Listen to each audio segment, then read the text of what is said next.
ఈ రాజ్యాంగ హక్కులను కాపాడాల్సిన పోలీసు శాఖ ఈరోజు ఒక అధికార పార్టీ ప్రొటెక్షన్ ఫోర్స్గా మారింది. కాంగ్రెస్ ప్రొటెక్షన్ ఫోర్స్గా మారింది.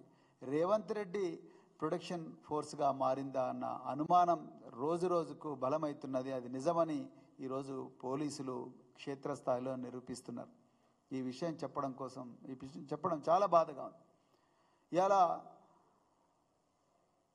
పోలీస్ స్టేషన్లో జరగాల్సిన పనులు, డైరెక్టర్ ప్రాసిక్యూషన్ చేయాల్సిన పనులు గాంధీ భవన్లో అక్కడ ఉండే కాంగ్రెస్ లీగల్ సెల్ మొత్తం కూడా ఎఫ్ఐఆర్లో ఏముండాలి, ఏం ఉండకూడదు, ఎవరి పేర్లు ఉండాలి, ఎవరి పేర్లు ఉండకూడదు, అవన్నీ కూడా వాళ్ళు రాసి ఆ కంటెంట్ను మరి వాళ్ళ కార్యకర్తలకు ఇస్తే వాళ్ళ కార్యకర్తలు మేఘాల మీద ఆదిలాబాద్ నుండి అలంపూర్ దాకా, కొడంగల్ నుండి కోదాడ దాకా ఎక్కడ నుంచి వీలైతే అక్కడ వాళ్ళు కేసులు పెడుతున్నారు బీఆర్ఎస్ పార్టీ నాయకుల మీద. గాంధీ భవన్లో కంప్లైంట్లు తయారవుతున్నాయి. ఇది వాస్తవం. ఇవాళ గాంధీ భవన్ ఒక డైరెక్టరేట్ ఆఫ్ ప్రాసిక్యూషన్గా మారింది. తెలంగాణ ప్రజలందరూ కూడా గుర్తించాలి. ఇవాళ తెలంగాణలో పారదర్శకంగా మారాల్సిన పోలీస్ వ్యవస్థ గాంధీ భవన్ కనుసరణలో నడుస్తుందని చెప్పడం కోసం చాలా బాధపడుతున్నాను. ఇవాళ ముఖ్యమంత్రి సోదరులు రాజ్యాంగేతర శక్తులుగా మారి మొత్తం పోలీసు శాఖను తమ గుప్పిట్లో పెట్టుకున్నారు. అందుకొరకే ఈరోజు అరాచక పాలన నడుస్తూ ఉన్నది తెలంగాణలో. అయితే నేనేదో నామకే వాస్తే ఈ కామెంట్లు చేయడం లేదు. నేను ఆధారాలతో సహా వివరించడానికి ప్రయత్నం చేస్తాను. ఇలా ఒక్కసారి తెలంగాణ ప్రజలు గమనించాలి. తెలంగాణలో కాంగ్రెస్ పార్టీ ఏ పరిస్థితుల్లో అధికారంలోకి వచ్చింది. ఇలా తెలంగాణలో ముఖ్యమంత్రి స్థానంలో ఉండే వ్యక్తి మీద 2015లో ఒక కేసు రిజిస్టర్ అయింది. రెడ్ హ్యాండెడ్గా ఒక ఎమ్మెల్సీకి 5 కోట్ల రూపాయలు ఇచ్చి మరి ఒక ఎమ్మెల్సీ ఎలక్షన్లో ఓటు తీసుకుంటామని చెప్పి 50 లక్షల రూపాయలు ఇస్తూ రెడ్ హ్యాండెడ్గా పట్టుబడి ఏసీబీకి దొరికిన ఒక వ్యక్తి, జైల్లో దాదాపు నెల రోజులు గడిపిన వ్యక్తి ఈరోజు తెలంగాణలో రేవంత్ రెడ్డి రూపంలో ముఖ్యమంత్రిగా ఉన్నాడు.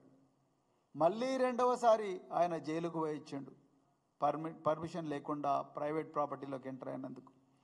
సో ఈ విధంగా జైలుకు 2 సార్లు పోయించిన రేవంత్ రెడ్డి గారు ఇవాళ ముఖ్యమంత్రి పీఠం మీద కూర్చొని తానే ముఖ్యమంత్రి, తానే హోంమంత్రిగా మారాడు. ఇది పోలీసు శాఖకు పెద్ద సవాలుగా, ఒక ప్రతిబంధకంగా దాపురించిందనడానికి మీకు ఈ ఒక్క ఎగ్జాంపుల్ చాలు.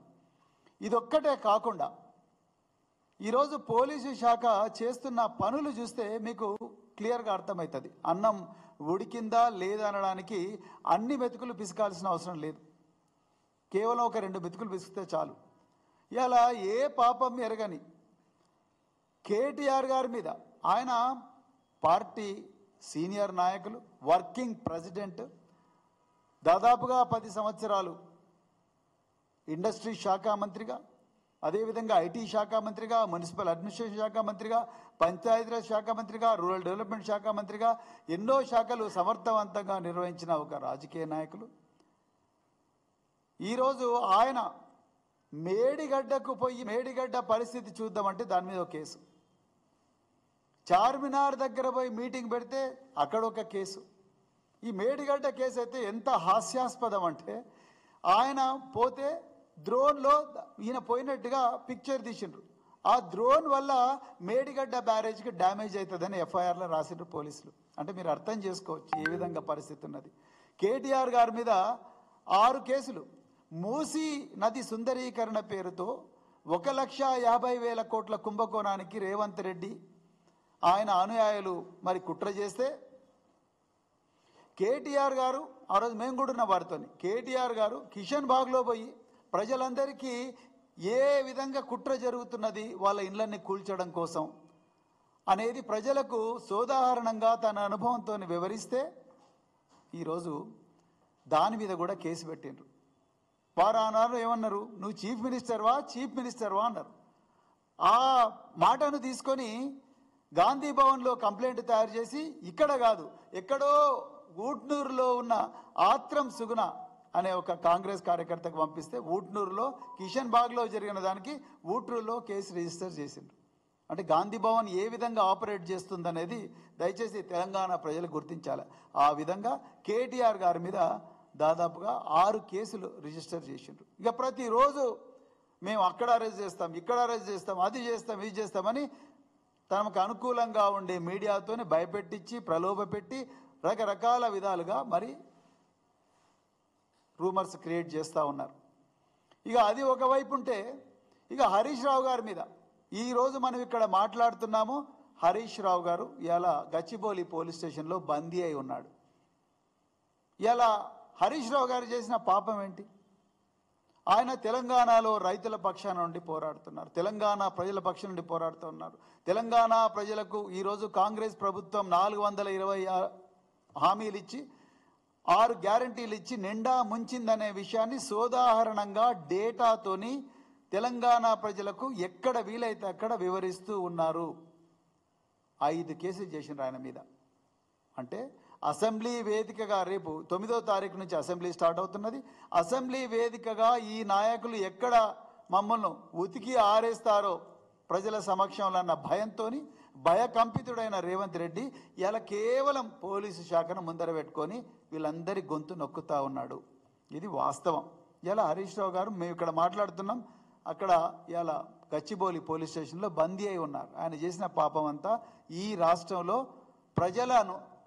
ప్రజలకు గొంతుగా మారడం, ప్రజాస్వామ్యాన్ని రక్షించడం. రేవంత్ రెడ్డి ప్రజల ఖజానాను లూటి చేస్తుంటే దాన్ని అడ్డుకోవడం ఇలా హరీష్ రావు గారు చేసిన పాపం. దానికి ఇలా ఆయన పోలీస్ స్టేషన్లో బందీ అయి ఉన్నాడు. ఆయన మీద 5 కేసులు పెట్టిండ్రు. గురుకులాల్లో పిల్లలు తిండి సరిగా లేదు, చదువు సరిగా రావడం లేదు, లక్షలాది మంది బిడ్డలు వాళ్ళ పరిస్థితి అగమ్య గోచరంగా ఉంది. తెలంగాణలో దాదాపు 1 కోటి మంది విద్యార్థులు వాళ్ళ తరం నాశనం అయ్యే పరిస్థితి ఉందని చెప్పేసి కేటీఆర్ గారు గురుకుల బాటాన్ని పెడితే మేమందరం కూడా గురుకుల విద్యాలయాలకు పోతే మా మీద కూడా కేసులు పెట్టిండ్రు. అంటే విద్యార్థులకు బాగా చదువు రావాలని అడగడం నేరమా? విద్యార్థులకు టాయిలెట్స్ ఉండాలని అడగడం నేరమా? విద్యార్థులకు అన్ని సబ్జెక్టుల